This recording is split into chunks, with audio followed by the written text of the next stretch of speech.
नमस्कार, मैं हूं नवजोत रंधावा। 7 बजे 7 सवाल में आपका स्वागत है। आज दिल्ली में एक ऐसी घटना का खुलासा हुआ है जिसने दिल्ली को शर्मसार कर दिया। दिल्ली सरकार में एक बड़े अधिकारी ने सामाजिक रिश्ते को तार करते हुए एक नाबालिग लड़की का 5 महीने तक यौन शोषण किया। और आप ये जानकर हैरान रह जाएंगे कि जिस अधिकारी पर ये आरोप लगे हैं वो अधिकारी दिल्ली सरकार के महिला और बाल विकास मंत्रालय में एक बड़े ओहदे पर काम करता है। आज के हमारे 7 सवाल इसी सनसनीखेज खुलासे के इर्द गिर्द होंगे और इसी से जुड़ा हुआ हमारा आज का पहला सवाल है, दिल्ली के एक अधिकारी पर लगे आरोप से क्यों मचा है हड़कंप। ये अधिकारी करीब 5 महीने तक अपने यहां रह रही अपने दोस्त की बेटी को अपनी हवस का शिकार बनाता रहा और किसी को कानो कान खबर तक नहीं लगी। 2 साल बाद काउंसलर्स को पीड़िता के द्वारा दिए गए बयान के बाद पूरे मामले का खुलासा हुआ।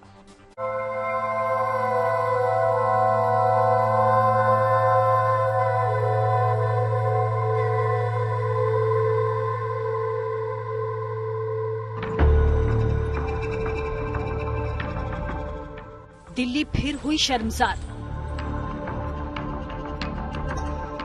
अधिकारी की करतूत से कलंकित हुई दिल्ली।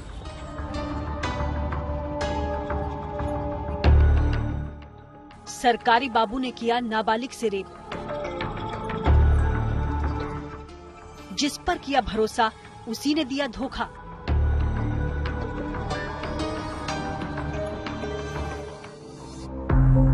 दिल्ली एक बार फिर से शर्मिंदा है। दिल्ली में एक ऐसा मामला सामने आया है जिसमें एक शख्स की हरकत ने पूरी सामाजिक व्यवस्था, रिश्ते नाते और भरोसे सबको तोड़ मरोड़ दिया है। एक लड़की जिसे वो अपना मुंह बोला मामा कहती थी, उसने उस लड़की के जिस्म और रूह पर इतने जख्म दिए जिससे वो आज भी करहा रही है। मामला दिल्ली के बुराड़ी का है, जहां एक शख्स ने उस नाबालिग लड़की का रेप किया जिसे वो मामा कहकर पुकारती थी। लड़की के साथ उस व्यक्ति ने केवल एक बार हैवानियत नहीं की, बल्कि वो लगातार 5 महीनों तक उस लड़की का शोषण करता रहा। ये लड़की कोई और नहीं बल्कि उसके एक दोस्त की बेटी थी।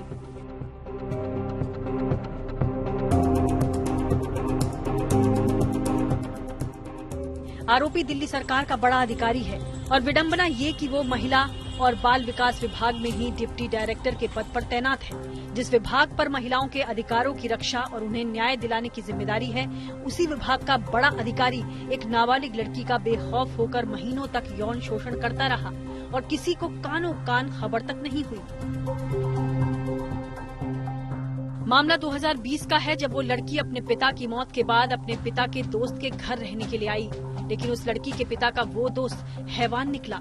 उसने उस लड़की का रेप किया और सिलसिला एक बार या एक दिन नहीं बल्कि 5 महीने तक चला।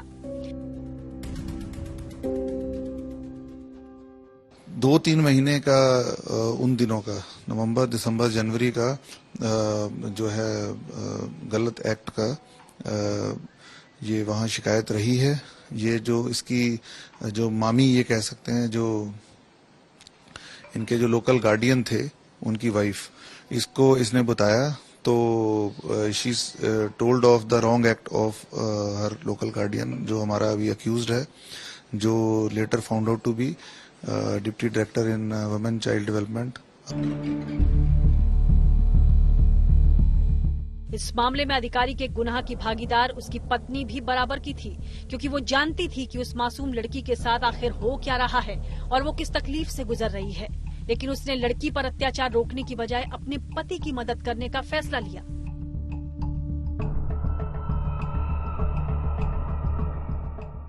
अधिकारी की पत्नी ने न केवल इस मामले को दबाने के लिए उसे खामोश रहने के लिए कहा, बल्कि जब लड़की गर्भवती हो गई तो उसने गर्भ गिराने के लिए उसे गोलियां खिलाई।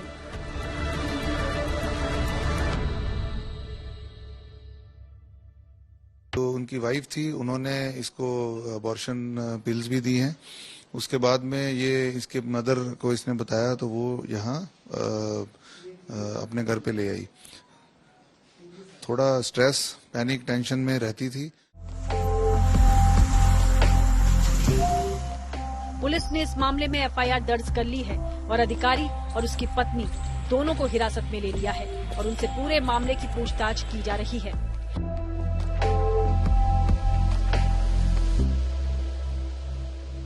जो 14 साल की माइनर विक्टिम है उसके साथ किस तरह से हैवानियत की, उसके बाद पॉक्सो एक्ट और रेप के सेक्शन में एफआईआर दर्ज की थी। लेकिन अब डीसीपी नॉर्थ ने इंडिया टुडे को कंफर्म किया है कि जो डिप्टी डायरेक्टर है और उनकी वाइफ, चूंकि वाइफ पर भी एलिगेशन था कि जब जो माइनर विक्टिम है उसने डिप्टी डायरेक्टर की वाइफ को जाके इसकी जानकारी दी तो जो वाइफ है उन्होंने एबॉर्शन जो पिल्स है वो दिया था, जिसके बाद एबॉर्शन हुआ था। तो जो डिप्टी डायरेक्टर है और उनकी वाइफ दोनों को डिटेन कर लिया गया है और इंटरोगेशन की जा रही है।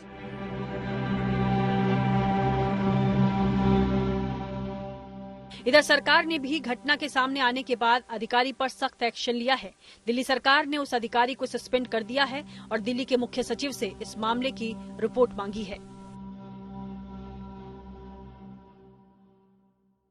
मैंने आदेश दिए हैं चीफ सेक्रेटरी को कि उसको सस्पेंड किया जाए तुरंत प्रभाव से, जब तक इंक्वायरी वगैरह चल रही हैं, और शाम 5 बजे तक मैंने इसके ऊपर एक विस्तृत रिपोर्ट मांगी। मैं पुलिस से वो करूंगा, अपील करूंगा कि उसको तुरंत गिरफ्तार किया जाए।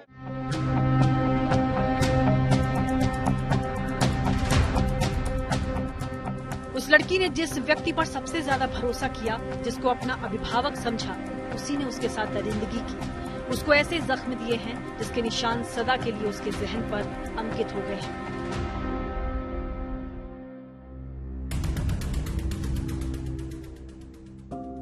दिल्ली से अरविंद ओझा के साथ bureau report, good news today.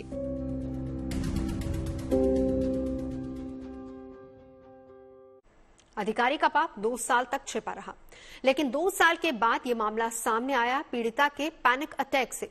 दरअसल 5 महीनों तक लगातार हैवानियत झेलने के बाद पीड़िता परेशान रहने लगी और उसे बार बार पैनिक अटैक आने लगे।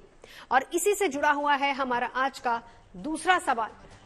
2 साल बाद अधिकारी की दरिंदगी का कैसे हुआ खुलासा? पीड़िता के पैनिक अटैक के बाद जब साइकेट्रिस्ट ने पीड़िता के जख्मों पर मरहम लगाया तो उसकी ठीक से काउंसलिंग की तो उस पूरे मामले का खुलासा हुआ। मामला सामने आने के बाद सब लोग हैरान रह गए।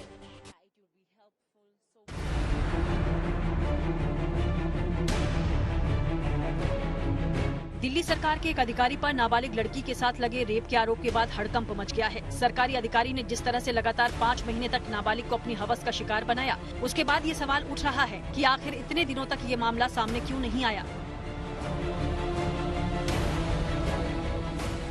दरअसल दिल्ली सरकार के महिला और बाल विकास विभाग के डिप्टी डायरेक्टर प्रेमोदय खाखा और पीड़िता के पिता दोस्त थे। दोनों की दोस्ती बुराड़ी के एक चर्च में हुई थी। जल्द ही दोनों परिवारों के बीच दोस्ती गहरी हो गई। इस बीच 2020 में पीड़िता के पिता की एक सड़क हादसे में मौत हो जाती है। पीड़िता उस वक्त महज 14 साल की थी। प्रेमोदय पीड़िता की मां को ये समझाने में सफल हो गया कि वो उसकी बेटी का ठीक से ख्याल रखेगा। इसके बाद वो अक्टूबर 2020 में नाबालिग को अपने घर ले आता है, जिसके बाद सामने आता है अधिकारी का घिनौना रूप। उसने अपनी बेटी की उम्र की लड़की के साथ दुष्कर्म किया।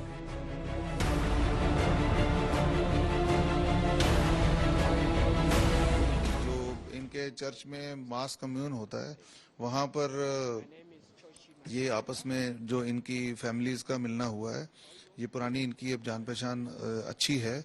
इसी के चलते ही वो लोकल गार्डियन भी इसके बने हैं। मासूम पर यह जुल्म 2021 मार्च तक चलता रहा। करीब 5 महीने तक वो अपने मुंह बोले मामा के जुल्म का शिकार होती रही। उसने अपने साथ हो रहे अत्याचार की दास्तां प्रेमोदय की पत्नी सीमा को भी सुनाई, लेकिन सीमा ने बच्ची का साथ देने की बजाय अपने पति का साथ दिया।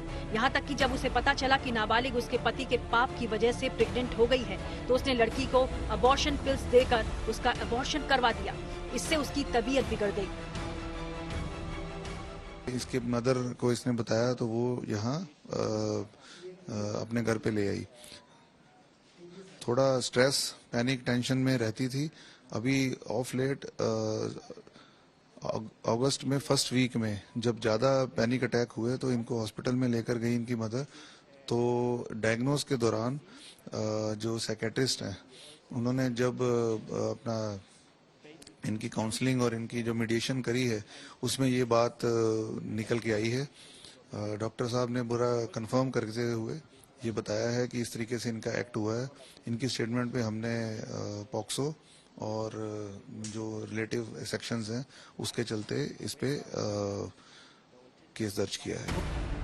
इसके बाद जब बच्ची ने ये बात अपनी मां को बताई तो उसकी मां उसे वापस अपने घर लेकर आ गई, लेकिन उस बच्ची के कोमल मन से ये घटना मिट नहीं सकी। उसे पैनिक अटैक्स आने लगे। दिल्ली पुलिस के मुताबिक महिला और बाल विकास डिपार्टमेंट में तैनात डिप्टी डायरेक्टर को पीड़िता मुंह बोला मामा कहती थी, लेकिन डिप्टी डायरेक्टर ने एक के बाद एक कई बार पीड़िता के साथ हैवानियत की। पीड़िता को एक के बाद एक जब पैनिक अटैक आने लगे तो उसकी मां उसे अस्पताल लेकर गई, जहां डॉक्टरों ने कई बार उसका इलाज किया और उसी दौरान पीड़िता ने अपने साथ हुई हैवानियत की पूरी जानकारी डॉक्टरों को दी। डॉक्टरों ने पुलिस को इस बारे में बताया। उसके बाद पुलिस ने एफआईआर दर्ज मामले की छानबीन शुरू कर दी। 10 अगस्त को पीड़िता को पैनिक अटैक की वजह से अस्पताल में भर्ती किया गया। 12 अगस्त को पीड़िता ने बताया कि उसका किसी परिचित ने यौन शोषण किया। उसने पुलिस को ये भी बताया कि उसका जबरन अबॉर्शन करवा दिया गया। 13 अगस्त को दिल्ली पुलिस ने प्रेमोदय और उसकी पत्नी के खिलाफ पॉक्सो समेत कई धाराओं में मामला दर्ज किया और 21 अगस्त को पुलिस ने आरोपी दंपति को गिरफ्तार किया। नॉर्थ डिस्ट्रिक्ट के थाना बुराड़ी का 13 अगस्त 2023 का रजिस्टर्ड केस, जो एक नाबालिग के साथ दुष्कर्म हुआ है, इसमें 2 लोगों की हमने अरेस्ट करी है। एक है प्रमोदय खाका, 51 साल की उम्र है और ये शक्ति इंक्लेव बुराड़ी रहते हैं। ये डिप्टी डायरेक्टर हैं department of women and child development में जीएनसीटी में। सेकंड अरेस्टेड है इनकी वाइफ श्रीमती सीमा रानी, ये 50 साल इसकी उम्र है और ये एक हाउस वाइफ है। आगे इन्वेस्टिगेशन इन प्रोग्रेस। दिल्ली सरकार के अधिकारी के पाप का खुलासा तब हुआ जब मासूम के मन पर लगे घावों ने उसके दिमाग पर असर डालना शुरू कर दिया। लेकिन आज भी कई लड़कियां इसके जख्म अपने कलेजे में छिपाए घूम रही हैं और मासूम बच्चियों को निशाना बनाने वाले प्रेमोदय जैसे हजारों शिकारी आजाद हो हर दिन नए शिकार की तलाश कर रहे हैं। दिल्ली से अरविंद ओझा के साथ bureau report, good news today. मामले के खुलासे के बाद आज दिन में पुलिस ने आरोपी प्रमोदय और उसकी पत्नी सीमा दोनों को हिरासत में ले लिया और बाद में पूछताछ के दौरान दोनों को गिरफ्तार भी कर लिया गया। पुलिस ने आरोपी पर पॉक्सो और अन्य धाराओं के तहत मुकदमा दर्ज कर लिया है। आरोपियों से पीड़िता के आरोपों को लेकर पूछताछ की जा रही है और इसके अलावा इस केस से जुड़े कुछ और लोगों से भी सवाल जवाब हो रहे हैं। और इसी से जुड़ा हुआ है हमारा आज का तीसरा सवाल। इसके बारे में ज्यादा जानकारी दे रहे मेरे सहयोगी सुशांत मेहरा। दिल्ली पुलिस ने रेप के आरोपों में घिरे दिल्ली सरकार के महिला एवं बाल कल्याण विभाग के डिप्टी डायरेक्टर को फिलहाल गिरफ्तार कर लिया है। दिल्ली पुलिस ने डिप्टी डायरेक्टर के साथ साथ उसकी पत्नी को भी गिरफ्तार किया है। लगातार दिल्ली पुलिस खुद इस पूरे मामले की जांच कर रही है। दिल्ली पुलिस के नॉर्थ के डीसीपी सागर सिंह कलसी ने इस पूरे मामले पर अधिकारी से जांच की, उससे पूछताछ की कि आखिरकार वो पीड़िता के संपर्क में कैसे आया और किस तरीके से इस पूरी वारदात को अंजाम दिया गया। फिलहाल दोनों आरोपी पुलिस की हिरासत में है, गिरफ्तार कर लिया गया है और पुलिस हर मामले पर इस पूरे मामले को ध्यान में रखते हुए केस से जुड़े और भी लोगों से लगातार पूछताछ कर जांच कर रही है। दिल्ली सरकार के बड़े अधिकारी और उसकी पत्नी के करतूत के बारे में जिसने भी सुना वह हैरान रह गया। मामले के सामने आने के बाद दिल्ली सरकार ने भी सख्त फैसला लिया। दिल्ली के मुख्यमंत्री अरविंद केजरीवाल ने आरोपी अधिकारी को तत्काल प्रभाव से सस्पेंड कर दिया और इसी से जुड़ा हुआ है हमारा आज का चौथा सवाल। आरोपी अधिकारी पर क्या एक्शन हुआ है और इसके बारे में ज्यादा जानकारी दे रहे हैं पंकज जैन। इस खबर ने सभी को हैरान कर दिया। दिल्ली के मुख्यमंत्री अरविंद केजरीवाल ने रेप के आरोपी महिला एवं बाल विकास विभाग में डिप्टी डायरेक्टर की जिम्मेदारी संभाल रहे इस अधिकारी को सस्पेंड करने का आदेश दे दिया है। अरविंद केजरीवाल ने चीफ सेक्रेटरी को कहा है कि इस पूरे मामले में एक डिटेल रिपोर्ट तैयार करें और उन्हें सबमिट की जाए।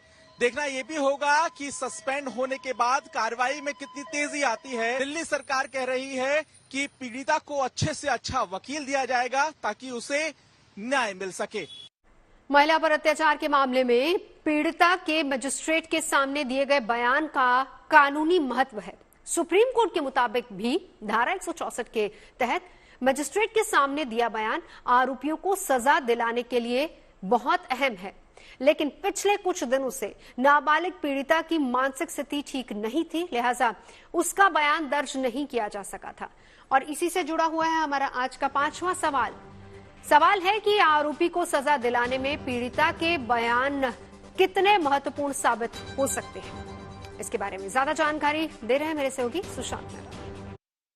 रेप से जुड़े मामले में 164 का बयान काफी अहम माना जाता है, क्योंकि ये बयान जज के सामने दर्ज किया जाता है। लेकिन दिल्ली सरकार के महिला एवं बाल कल्याण विभाग के डिप्टी डायरेक्टर ने जिस तरीके से नाबालिग के साथ रेप की वारदात को बार बार अंजाम दिया, उसके बाद से पीड़िता की स्थिति काफी ज्यादा खराब हो चुकी थी। यही वजह थी कि उसका 164 का बयान अब तक दर्ज नहीं हो सका था। लेकिन फिलहाल उसको डॉक्टरों की टीम लगातार मॉनिटर कर रही है। फिलहाल डॉक्टर की माने तो उसकी स्थिति अभी फिलहाल सामान्य है, लेकिन 164 का बयान अगर कहा जाए तो उसका दर्ज कर लिया गया। और उसके बाद आज जो दोनों आरोपी हैं, जो डिप्टी डायरेक्टर और उनकी पत्नी, पर पुलिस का शिकंजा लगातार कसता जा रहा है। दोनों को फिलहाल पुलिस ने गिरफ्तार कर लिया है, जांच की जा रही है और उसके बाद शिकंजा और तेजी के साथ कसता चला जाएगा। जिस मंत्रालय के अंतर्गत महिला को सुरक्षा और न्याय देने की जिम्मेदारी होती है, उसी मंत्रालय के एक बड़े अधिकारी ने एक नाबालिग का 5 महीने तक यौन शोषण किया। मामला सामने आने के बाद राष्ट्रीय महिला आयोग और दिल्ली महिला आयोग दोनों ने मामले का संज्ञान लिया और मामले की जांच में जुट गए। और इसी से जुड़ा हुआ है हमारा आज का छठा सवाल, महिला आयोग इस मामले में क्या कार्रवाई कर रहा है। आइए आपको सुनवाते हैं कि राष्ट्रीय महिला आयोग और दिल्ली महिला आयोग के अध्यक्ष इस मामले पर क्या कह रही हैं। जिस समय उसने ये रेप करना शुरू किया वो 14 साल की थी, आज वो 16 साल की है। और वो और उसकी बीवी मिलकर एक तो इलीगली उसको अपने पास रखा हुआ था। दिल्ली सरकार क्या सोई हुई थी, लास्ट 2 साल से वो ये कर रहा था। और जब बच्ची सामने आई, दिल्ली सरकार का एम्प्लॉय अगर ये खुद कर रहा है और वो DCW के साथ काम कर रहा था, तो DCW जो कि हर दूसरे के काम में अपने आप को इन्वॉल्व करती है, वो कहाँ थी जब ये सब हो रहा था, उनका खुद का एम्प्लॉय ये कर रहा था। ये बहुत सारे क्वेश्चन दिल्ली सरकार के ऊपर भी आते हैं। मैं लड़की से मिलने आई हूँ, मुझे पता चला, मैं तुरंत मिलने आई और मुझे यहाँ पे मिलने नहीं दिया जा रहा।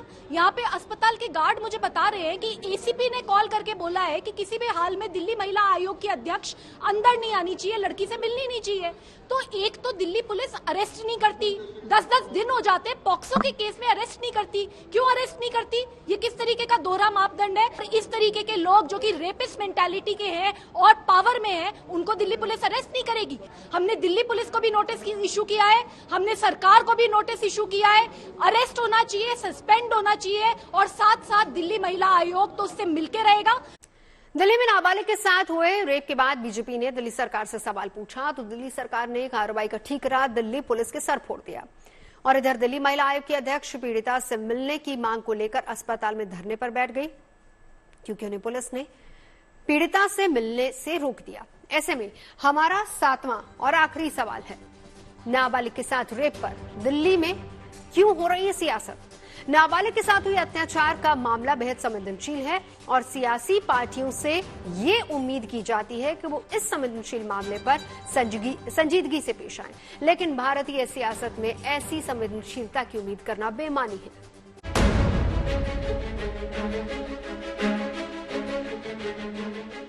देश की राजधानी फिर शर्मसार है। बुराड़ी में जिस पर भरोसा किया, उसी ने भरोसे का कत्ल कर डाला।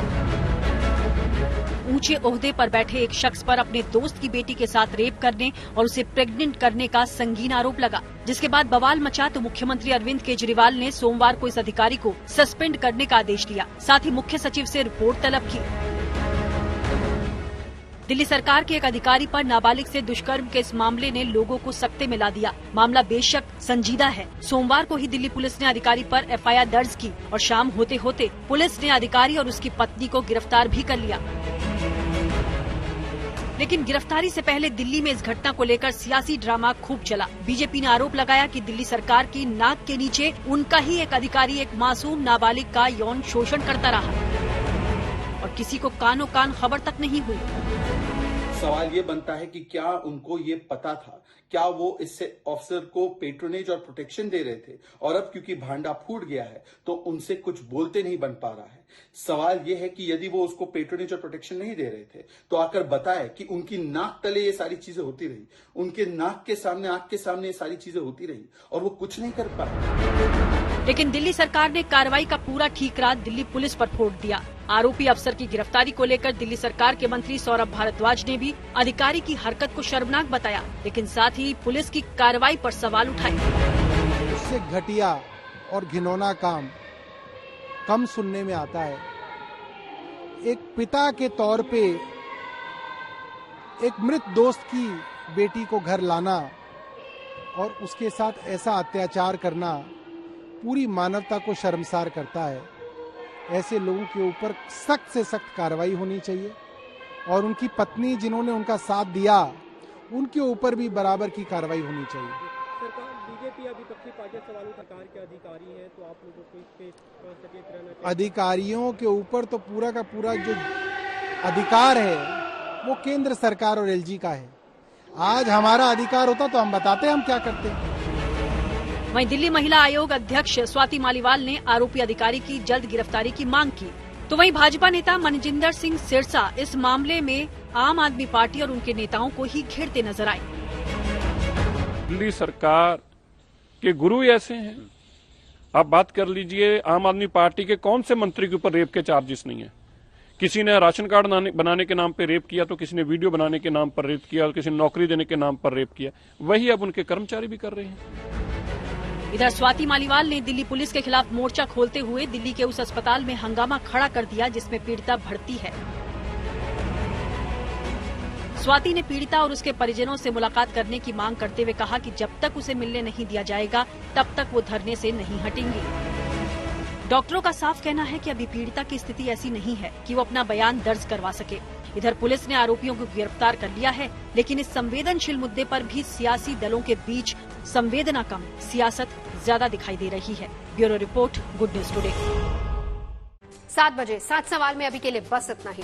देखते रहिए गुड न्यूज टुडे।